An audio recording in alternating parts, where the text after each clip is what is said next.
jadi Tuhan bagi Romawi dan Yunani. Saya katakan demi Allah, itu adalah oknum yang berbeda.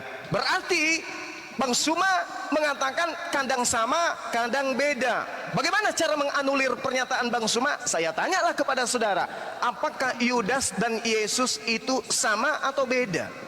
Jawaban Anda beda. Apakah sama?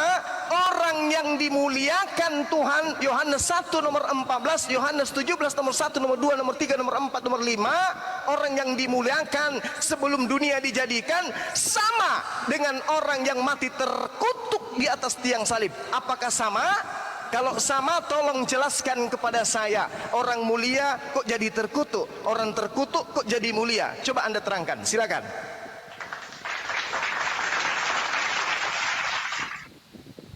Satu ayat pun di dalam perjanjian baru tidak ada ditemukan bahwa Yesus adalah orang yang terkutuk. Bagus. Bagus. Bagus. Lalu yang terkutuk di atas tiang salib itu siapa?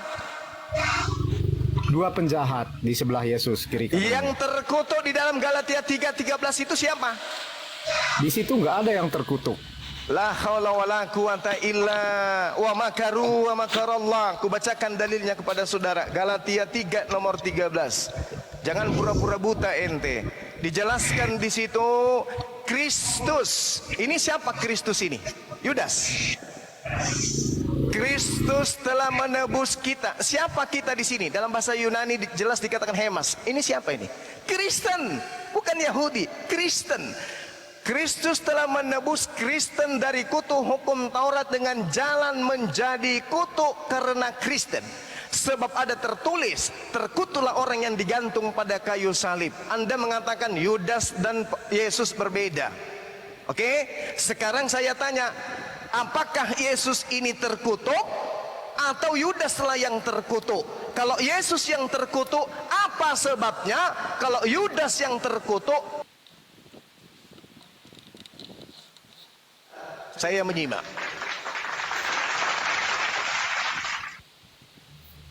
Yesus, tidak ada satu ayat pun menunjukkan bahwa Yesus terkutuk. Yesus itu adalah Tuhan. Lalu yang terkutuk, dituliskan terkutuk di Galatia 3 nomor 13 itu siapa? Satu. Di situ Dua. Anda lihat sendiri kan. Yang tergantung di kayu salib adalah orang yang terkutuk. Siapa itu? Penjahat-penjahat yang digantung di kayu Ini salib. disebut Kristus. Coba Anda baca ayatnya. Anda Kristus membaca tapi tidak mengerti. Oke. Itu yang susah. Galatia 3 nomor 13 dalam bahasa Yunani Kristos menebus. Dalam bahasa Yunani jelas dikatakan Kristus ini menebus exagorazo. Kepada kita, siapa kita? Hemas, Kristen. Dari dalam bahasa Yunaninya X dari kutuk dalam bahasa Yunaninya katara. Kutuk apa? Kutuk hukum Taurat, nomos, dengan dikatakan dengan jalan apa? Dengan jalan menjadi terkutuk. Siapa Kristus yang menjadi terkutuk di sini? Genomai katara, dengan cara terkutuk. Siapa Kristus yang menebus Kristen dari kutuk hukum Taurat dengan jalan menjadi katara, dengan jalan menjadi terkutuk? Sebab ada tertulis, grapu, ada tertulis, terkutuklah epikataratos, manusia pas yang digantung kemudian kremanumi pada kayu salib, episulon. Terkutuklah orang yang ada di atas tiang salib. Orang ini disebut Kristus. Siapa ini? Tadi Anda mengatakan Yesus tak akan mungkin terkutuk. Oke, sepakat saya. Nah sekarang Paulus menulis surat kepada orang di Galatia nih, si nabi palsu nih, ya, yang membingungkan ente. Mulut ente mengatakan Yesus tak ada dituliskan terkutuk, iman Anda mengatakan Yesus tak terkutuk, kitab Anda, kitab perjanjian lama milik Yahudi mengatakan Yesus tidak terkutuk, tapi pendiri agama Anda mengatakan Yesus terkutuk. Anda dengan Paulus berselisih paham. Ini yang diterangkan Al-Quran. Qur'anul Karim. Mereka hanya berselisih paham tentang siapa yang dibunuh. Ternyata ente pun berselisih paham dengan Paulus. Saya tanya, saya ulang lagi. Ini demi kebenaran, ini edukasi untuk anak bangsa supaya jangan kemudian saling merampas umat. Saya tanya kepada saudara, apakah Yesus ini terkutuk atau tidak? Jawab. Tidak. Lalu Kristus yang terkutuk ini siapa? Oke, dengarkan dulu Bang Zuma, dengarkannya. Silakan. Kristus telah menebus kita dari kutuk hukum Taurat dengan jalan menjadi kutuk karena kita, sebab ada tertulis, terkutuklah orang yang digantung di kayu salib. Yang terkutuk yang digantung ini siapa? Tunggu dulu Bang Zuma, saya biarkan Anda bernarasi kan. Sekarang saya jelaskan sedikit. Jadi di sini yang ditanggung Yesus itu adalah kutuk manusia berdosa. Artinya yang terkutuk itu manusia yang ditanggung oleh Yesus, bukan Yesusnya yang terkutuk. Makanya saya bilang, Anda bisa membaca Alkitab tetapi tidak mengerti apa artinya. Itu baik. Saya hargai saudara kebenaran. Sekarang pertanyaan saya, ilmu dari mana Anda dapatkan Yesus terkutuk untuk dosa kita? Ilmu dari mana tuh? Ingat, saya sudah menguraikan terkait digantungnya oknum yang ada di tengah-tengah Bani Israel. Sandaran yang digunakan adalah perjanjian lama. Sementara Anda kemudian muncul memberikan suatu pernyataan, Yesus terkutuk untuk dosa kita. Yesus terkutuk untuk dosa kita itu ilmu dari mana ente dapatkan? Jawab.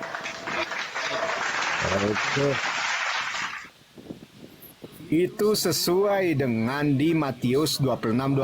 Matius, Masya Allah.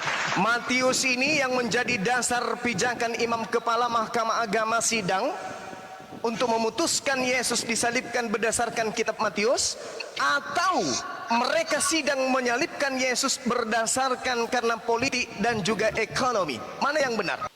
Mereka menggunakan buku Matius atau mereka menggunakan pola ketakutan mereka terhadap perampasan Romawi terhadap bangsa dan tempat suci mereka? Jawab dengan jujur dan benar, silakan. Pertanyaan Anda keluar dari jalur. Wow. Keluar dari jalur. Anda menanyakan tadi di Galatia 3, mengapa Yesus menanggung kutuk bagi manusia? Ya. Dan saya jawab di sini di Matius 28 dijelaskan, sebab inilah darahku, darah perjanjian yang ditumpahkan bagi banyak orang untuk pengampunan dosa. Jelas di situ dari Galatia dan Matius tidak ada pertentangan. Yang pertentangan itu otak Anda Bang Zuma. Baik saudara, baik, saya menghargai iman doktrin kekristenan saudara. Saya menghargai itu. Sekali lagi saya tanya kepada saudara. Apakah orang-orang yang menyalibkan Yesus menjadikan iman saudara Galatia kemudian Matius sebagai kisi-kisi atau kurikulum referensi yang mereka gunakan kemudian untuk mengeksekusi mati Yesus? Atau Matius Galatia hanya akal-akalan yang muncul setelah tragedi penyaliban terjadi? Jawab.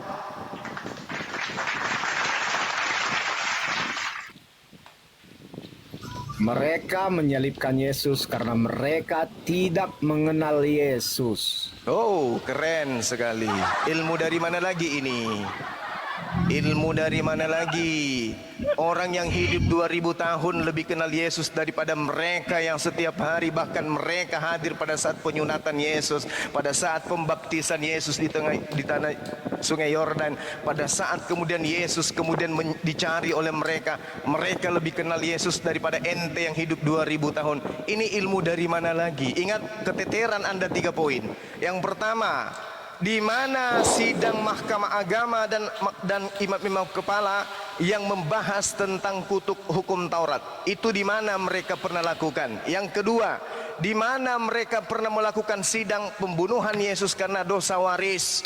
Yang ketiga, di mana Yesus mereka salibkan karena mereka tidak kenal Yesus? Tunjuk 3 poin yang dihasilkan dari kepala Anda yang entah dari mana datangnya. Silakan.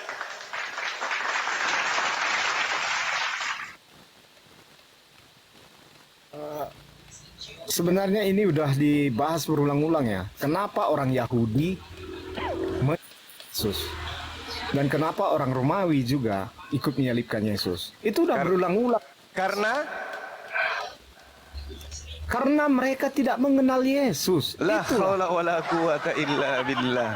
Subhanallah. Karena mereka tidak mengenal Yesus, bukan karena dosa waris. Karena tidak mengenal Yesus. Bukan Mereka karena dosa waris. Mesias. Bukan karena dosa waris. Mana arah pertanyaan Anda, Juma? Bukan karena dosa waris. Tahu apa yang Anda tanyakan? Anda hanya berusaha bukan karena kutuk hukum Taurat. arah keinginan yang Anda inginkan. Saudaraku, kalau sudah keteter jangan Anda pura-pura bingung, nanti Anda mute sendiri diri Anda, lantas berkata jangan mute saya. Anda kick sendiri diri Anda, jangan mengatakan Anda di-kick kayak semalam. Saya tanya kepada saudara kebeneren, saya tidak menyebut Anda kebenaran karena tak ada kebenaran sama ente. Saya tanya kepada saudara, tunjukkan pada sidang mahkamah agama sajian-sajian gereja tentang kematian Yesus itu dijadikan sebagai bahan untuk menganulir Yesus ada di tengah-tengah mereka. Tunjukkan, itu di mana tertulis? Anda selalu merubah-rubah arah diskusi, Juma. Tak ada, Bung. Saya sedang berbicara konsentrasinya terhadap penyaliban dan unsur penyebab utama Yesus disalibkan itu apa.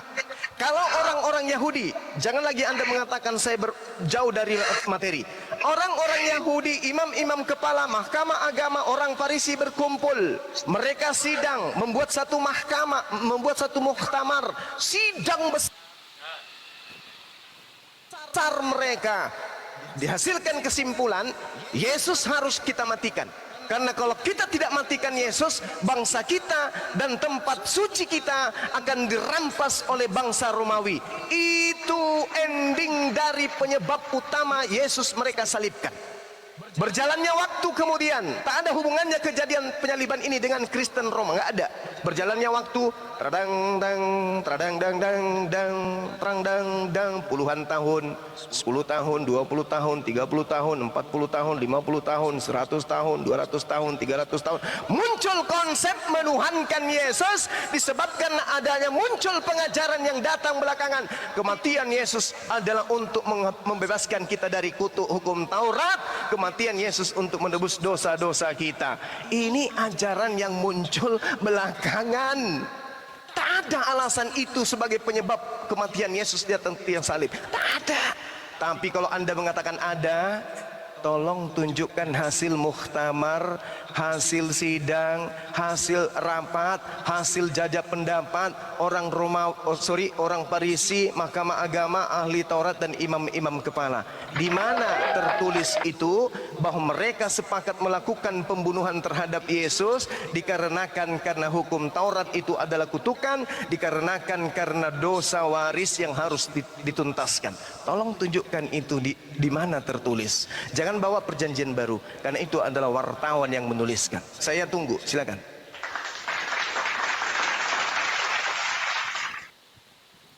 Begini, pandangan orang-orang Yahudi tentang Yesus, mereka tidak mengakui Yesus sebagai Mesias dan mereka merasa terancam akan kehadiran Yesus.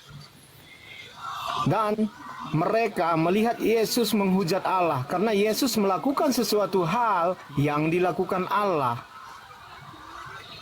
Itulah dasar-dasar orang Yahudi ingin menyalibkan Yesus. Dengan kata lain, mereka tidak mengenal Yesus sebagai Mesias. Jadi saya tidak pernah menjawab yang di luar konteks. Kenapa orang Yahudi menyalibkan Yesus? Karena mereka tidak mengenalnya dan tidak mengakuinya sebagai Mesias. Itulah dasar mereka menyalibkan Yesus. Jadi cukup jelaskan. Oke.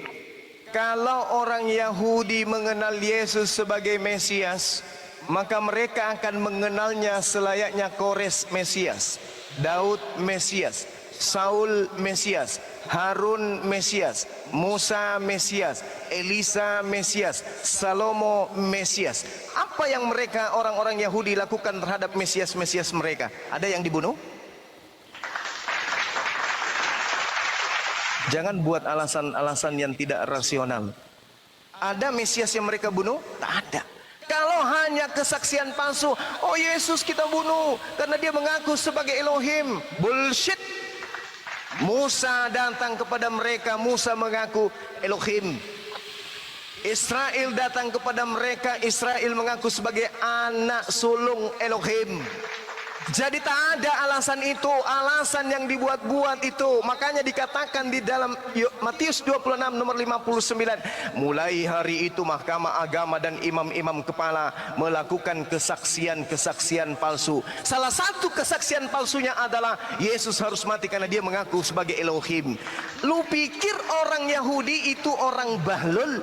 Saudara pikir Bani Israel itu orang bodoh? Orang Israel namanya ahli kitab. Mereka ngerti tentang anak-anak Elohim. Mereka ngerti tentang Mesias. Ente aja yang Kristen yang bahasa Ibrani kagak bisa, bahasa Aramaik tidak bisa, melihat kitabnya orang Yahudi yang asli tidak pernah. Ente aja nih yang hanya melanjutkan ajaran penjajah, yang sok tahu, yang sok ngerti, yang sok paham. Sementara kita belajar dua mata rantai pengajaran, ajaran Bani Israel, ajaran Bani Romawi. Di tengah-tengah ada Yesus. Yesusnya hidup di mana? Di Romawi atau di Yahudi? Yahudi dia hidup, berarti hukum yang mengena kepada dia adalah hukum perjanjian lama. Andai saja kitab Lukas, Markus, Matius, surat-surat Paulus hadir bersama dengan kitabnya orang Yahudi, bersanding pada saat itu, pada saat Yesus sudah hidup, kemungkinan ada benarnya Kristen ini. Tapi faktanya bung, fakta real, kebenaran demi hukum, demi kebenaran akal dan keselamatan anak keturunan Adam, kitab kemudian muncul menyusun tragedi secara masif untuk menjadikan korban yang ada di atas tiang salib sebagai pembebas dari hukum Taurat dan sebagai penebus dosa waris. Begitu sempurna dan begitu afiknya materi-materi secara masif diajarkan penyesatan ini, tapi hanya hancur seketika dengan satu pertanyaan. Mau dengarkan pertanyaannya? Dengarkan baik-baik. Ini akan hancur semua doktrin gereja. Ketika saya bertanya kepada siapapun di Kristen, adakah hukum Taurat itu sebagai kutukan bagi Bani Israel? Dan adakah hukum Taurat itu diwahyukan untuk orang Roma, untuk orang Yunani, untuk orang Indonesia, Batak, Kristen, Katolik, Protestan? Adakah? Tak ada. Tak ada. Lalu kenapa Yesus harus mati untuk Kristen, untuk menebus hukum Taurat di atas salib dengan cara terkutuk? Bukankah hukum Taurat itu bukan untuk Kristen? Bukankah hukum Taurat itu hanya untuk Bani Israel? Lalu kenapa kalian menjadikan Yesus sebagai tumbal untuk menebus kutukan waris, kutukan Taurat untuk kalian? Emang Taurat itu untuk kalian? Bukan. Taurat itu bukan untuk kalian. Jadi kalaupun Yudas mati untuk menebus hukum Taurat, maka Yudas mati di atas tiang salib untuk membebaskan kutukan Taurat kepada yang pemiliknya. Siapa? Bani Israel. Bukan ente. Bukan ente. Hukum Taurat itu untuk Bani Israel. Kalau itu adalah kutukan, berarti kutukan untuk Bani Israel. Kalau itu pembebasan dari hukum Taurat, maka yang dibebaskan adalah Bani Israel, bukan ente. Ulangan 33 nomor 4, hukum Taurat yang datang kepada hambaku Musa hanya mengikat Bani Yakub, Bani Israel, Bani Yehuda. Mana Bani Kamfret? Mana Bani Toraja? Mana Bani Batak? Mana Bani Manado? Mana 47 kali juta. Mana? Tak ada. Jadi Anda hanya mengada-ngada disebabkan kitab Anda memang hanya kitab mengada-ngada. Ini yang diterangkan Al-Quran. Katakan Al-Quran, celakalah orang yang menuliskan sebuah buku dari tangannya mereka sendiri, lalu mereka mengatakan ini dari Allah, padahal itu bukan dari Allah. Siapa kitab itu? Siapa buku itu? Buku Kristen. Makanya saya tanya kepada saudara, apakah sama antara Yesus dan Yudas? Anda mengatakan beda. Kalau beda, berarti perlakuan antara Yudas dan Yesus pun harus berbeda.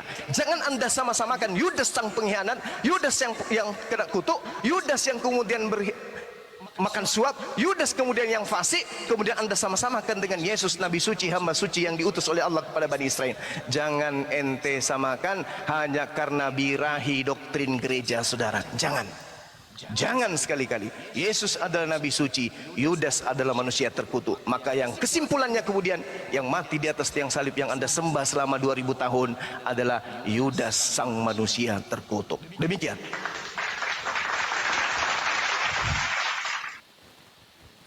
Begini, untuk terakhir kali saya bertanya begitu. Dari mana dalilnya? Dari mana Anda tahu salib di tiang salib? Di Alkitab jelas menyatakan yang disalibkan itu Yesus. Kalau di Al-Quran, Anda boleh baca sendiri, Anda lihat di mana di Al-Quran menunjukkan dalilnya bahwa di situ Yudas yang disalibkan.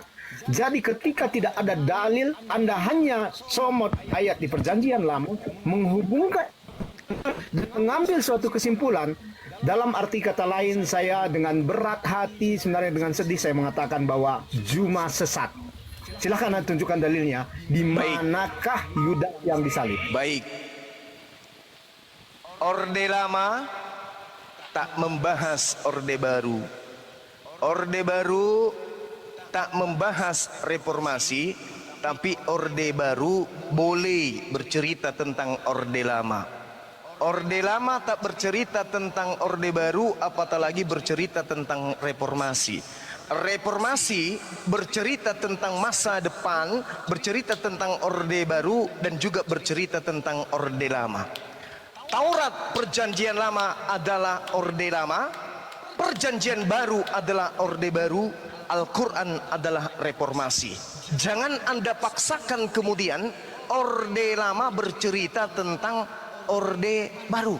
Jangan Anda paksakan kemudian Orde Baru bercerita tentang reformasi. Tapi sadari dengan akal sehat Anda yang pernah sekolah bahwa reformasi hak mutlak tanpa ada halangan dan rintangan menceritakan masa-masa Orde Baru dan juga Orde Lama. Camkan itu dulu.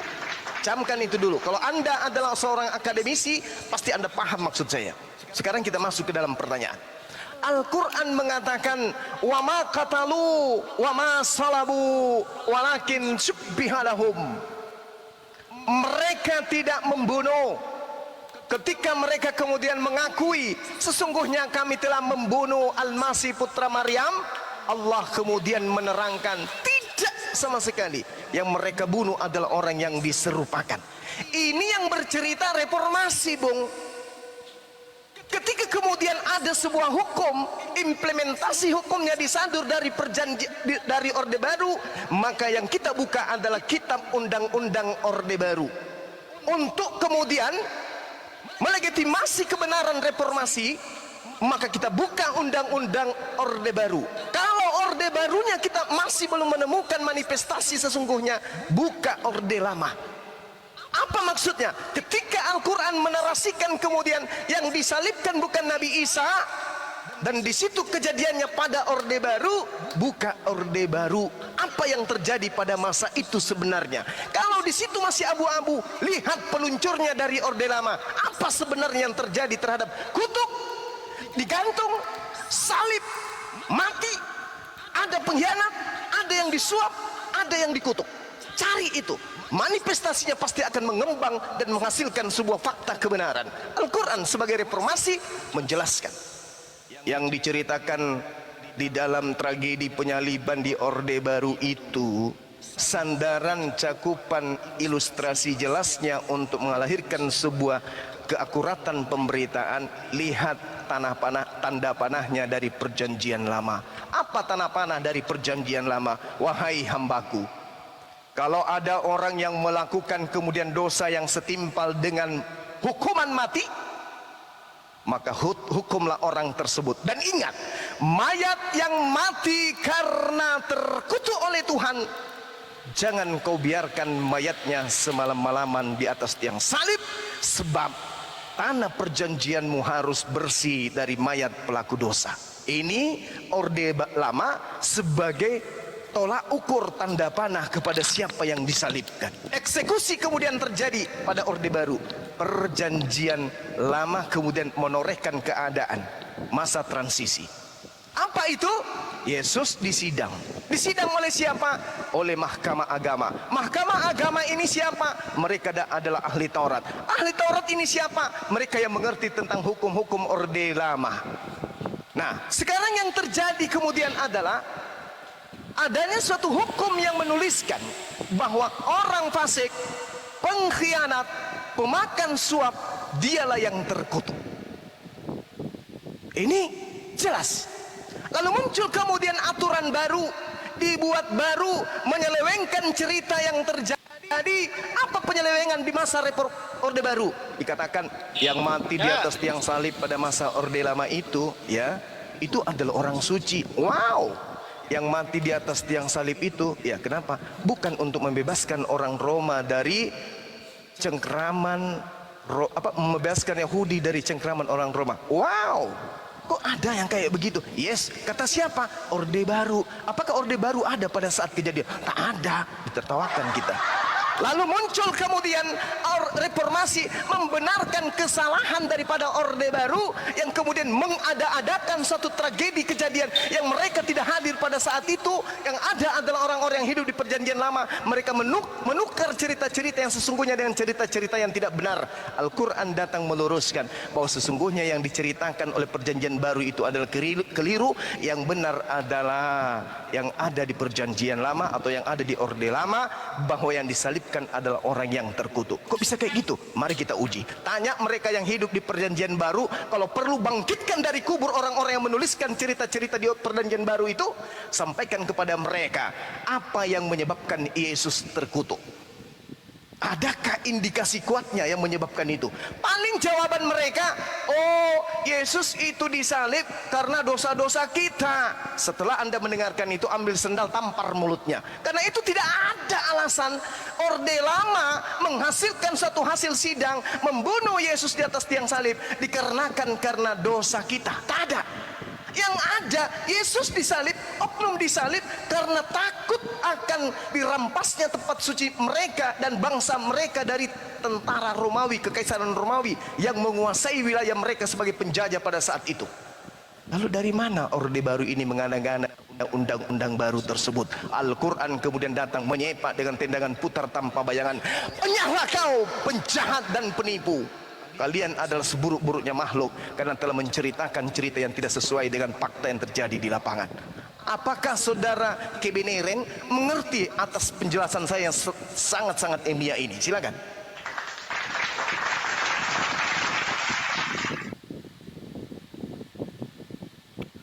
Iya. Anda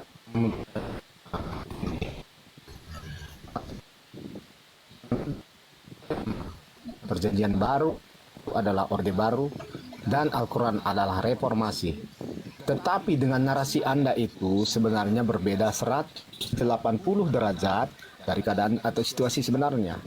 Mengapa? Di dalam perjanjian lama itu ada nubuatan-nubuatan tentang kematian sendiri. Dan di perjanjian baru dengan jelas diceritakan yang mati itu adalah Yesus Kristus untuk menebus dosa. Dan datanglah reformasi yang seperti Anda bilang dengan tokoh yang berbeda latar belakang, berbeda ceritanya dan berbeda semua, kehidupan berbeda, tokoh-tokoh di dalam berbeda. Anda menyatakan itu adalah sebuah reformasi. Padahal dari reformasi ke Orde Baru kaitannya tidak ada. Kan dari awal saya sudah terangkan kepada Anda di mana kesamaan tokoh itu. Kalau Anda tinjau di situ tidak ada kesamaan. Dan begini, kalau di perjanjian lama seperti yang saya katakan tadi, banyak sekali nubuatan-nubuatan tentang kematian Yesus, bukan tentang kematian Yudas seperti yang Anda gembar-gemborkan. Dan di sini pertanyaan saya juga tidak Anda jawab. Dari mana dalilnya Yudas yang disalib? Dari keterangan Anda, itu adalah asumsi Anda yang Yudas disalibkan, bukan dari dalil. Kalau dari asumsi, 1 miliar orang di bumi ini bisa 1 miliar asumsinya. Tapi yang di sini kita mintakan datanya di mana? Di Al-Quran, di Perjanjian Lama atau Perjanjian Baru, di mana datanya bahwa Yudas yang disalib? Selain daripada itu, selain dari keterangan yang Anda berikan bahwa tidak ada dalilnya, berarti Anda sesat ketika Anda mengatakan bahwa Yudas yang disalib. Dari manapun ditinjau Anda sesat. Kita tinjau dari perjanjian lama juga Anda sesat, dari Alkitab, dari perjanjian baru juga Anda sesat, dan di Al-Quran juga Anda sesat karena Anda menyatakan yang tidak dinyatakan di Al-Quran siapa yang disalib. Jadi kalau Anda memainkan asumsi Anda, kasihan loh, 760 orang sekarang melihat, mendapatkan informasi yang tidak betul.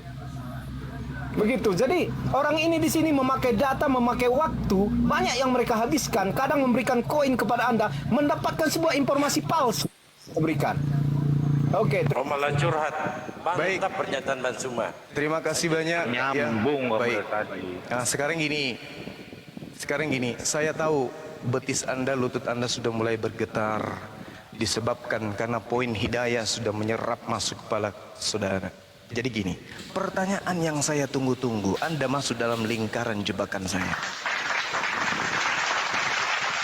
Ikuti, analisa, resapi kata per kata menjadi kalimat, menjadi paragraf, menjadi satu narasi, jadi skrip yang insya Allah akan mengantarkan Anda kepada sebuah kebenaran.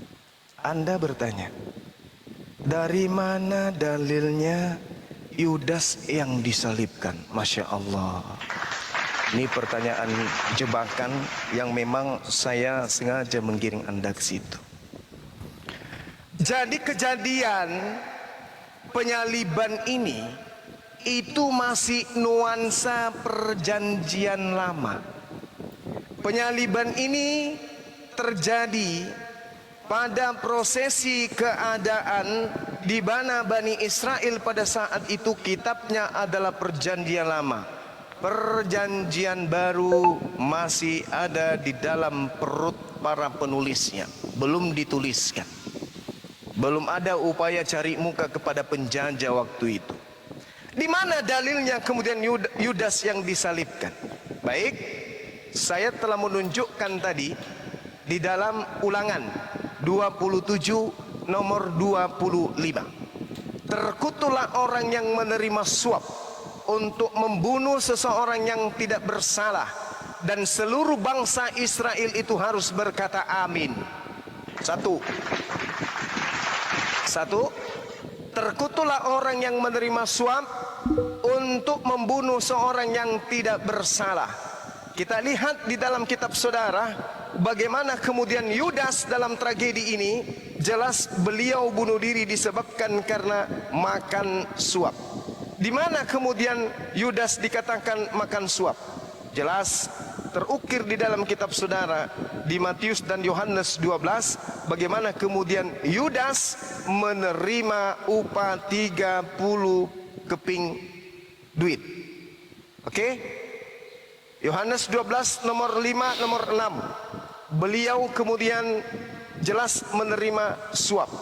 Bahkan di dalam Matius 26 nomor 15 Yudas menerima suap. Untuk apa Yudas menerima suap? Untuk menyerahkan orang benar untuk dibunuh. Satu. Yang kedua, Amsal 17 nomor 23. Orang fasik menerima hadiah suapan. Ingat, orang fasik menerima hadiah suap dan pundi-pundi untuk membelokkan jalan hukum. Apa yang terjadi setelah ada makan suap? Hukum dibelokkan. Yang tadinya Taurat kekal, yang tadinya Taurat untuk Bani Israel, yang tadinya Taurat untuk menghidupkan, yang tadinya Taurat ini adalah lambang keselamatan, yang tadinya Taurat ini adalah perjanjian baru, dibelokkan kemudian menjadi perjanjian baru, menjadi perjanjian lama, dibelokkan kemudian menjadi sangat maut, dibelokkan kemudian sebagai sampah, dibelokkan kembali sebagai dasar pijakan manusia jatuh ke dalam dosa. Dua. Yang ketiga, di mana dalilnya Yudas yang harus mati di atas tiang salib? Kita lihat di dalam Amsal 21 apa yang diterangkan di sana. Amsal 21 sangat jelas dan sangat akurat menceritakan kemudian tentang Yudas di sana. Amsal 21-nya nomor 18 dengan terang dikatakan bahwasanya orang fasik dipakai sebagai tebusan orang yang benar, pengkhianat sebagai ganti orang yang jujur. Kenapa Yudas disebut pengkhianat? Karena di dalam Yohanes 6 nomor 70 Yudas adalah iblis yang telah menyerahkan Yesus kemudian kepada orang-orang Roma. Kemudian Yesus mengatakan dengan dalil yang sangat akurat di dalam kitab saudara sendiri, Markus 14:21, terkutuklah, celakalah Yudas yang telah mengkhianati aku. Itu yang ketiga. Kemudian yang keempat, di dalam Amsal jelas sekali diterangkan, orang yang benar diselamatkan dari kesukaran, lalu orang fasik menggantikannya. Yudas disebut orang fasik. Kenapa? Karena dia makan suap.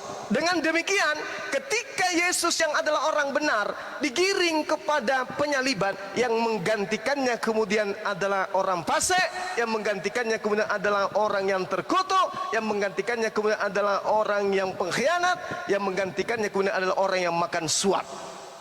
Sekarang pertanyaannya kemudian, benarkah data-data ini bahwa semua indikasi yang ada di perjanjian lama, yang ada di masa orde baru, orde lama, kenanya kepada Yudas, dan tak ada satupun dalil ataupun dalil yang kena kepada Yesus? Iya atau tidak? Kalau Anda mengatakan iya, maka tinggalkan menyembah Tuhan Yudas. Tapi kalau Anda mengatakan tidak, tolong uraikan kepada saya, apa dasar pijakannya Yesus kemudian dikatakan sebagai oknum yang terkutuk berdasarkan orde lama, jangan berdasarkan orde baru yang Al-Quran sudah katakan wa makaru wa makarallah wallahu khairul makirin. Yang jelas Yesus mengatakan nabi-nabi palsu datang kepada Bani Israel nyamar seperti domba, buahnya memanggil Yesus Tuhan karena mati di atas tiang salib, buahnya bermujizat pakai nama Yesus, buahnya kemudian bernubuat demi nama Yesus, dikarenakan mereka diajari, didoktrin, didogma tentang darah manusia yang harus korban di atas tiang salib. Silakan Anda bantah kepada saya.